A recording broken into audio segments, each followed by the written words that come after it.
2026 টি-20 বিশ্বকাপের আসর শুরু হতে বাকি আর মাত্র 3 মাস। ঠিক এমন সময় আন্তর্জাতিক টি-20 ক্রিকেট থেকে অবসরের ঘোষণা দিলেন নিউজিল্যান্ডের কিংবদন্তি ব্যাটার কেন উইলিয়ামসন।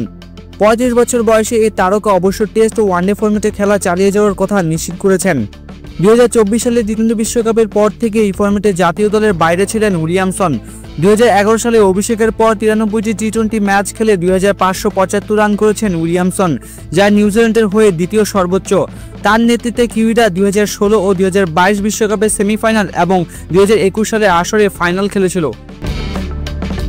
অবসরের ঘোষণা দিয়ে উইলিয়ামসন বলেন, দীর্ঘদিন এই ফরম্যাটে অংশ থাকতে পেরে আমি কৃতজ্ঞ, তবে নিজের এবং দলের কথা বিবেচনা করলে এটাই সঠিক সময়। এই সিদ্ধান্তটি আসন্ন সিরিজ এবং টি-20 বিশ্বকাপের আগে দলকে একটি নিশ্চয়তা দেবে। তিনি দলের তরুণ প্রতিভা এবং বর্তমান অধিনায়ক মিচেল স্যান্টনারের প্রশংসা করে বলেন, মিচ একজন দুর্দান্ত নেতা। এই ফরম্যাটে ব্ল্যাক ক্যাপদের এগিয়ে নেওয়ার গুরুদায়িত্ব এখন তাদের ওপর এবং আমি তাদের যতটা সম্ভব সমর্থন দিয়ে যাব। নিউজিল্যান্ড ক্রিকেটের প্রধান নির্বাহী স্কট উইনিস এই সিদ্ধান্তকে পূর্ণ সমর্থন জানিয়ে বলেছেন, কেন নিউজিল্যান্ড ক্রিকেটের একজন কিংবদন্তি হয়েই থাকবেন। আমরা তাকে যতদিন সম্ভব জাতীয় দলে খেলতে দেখতে চাই।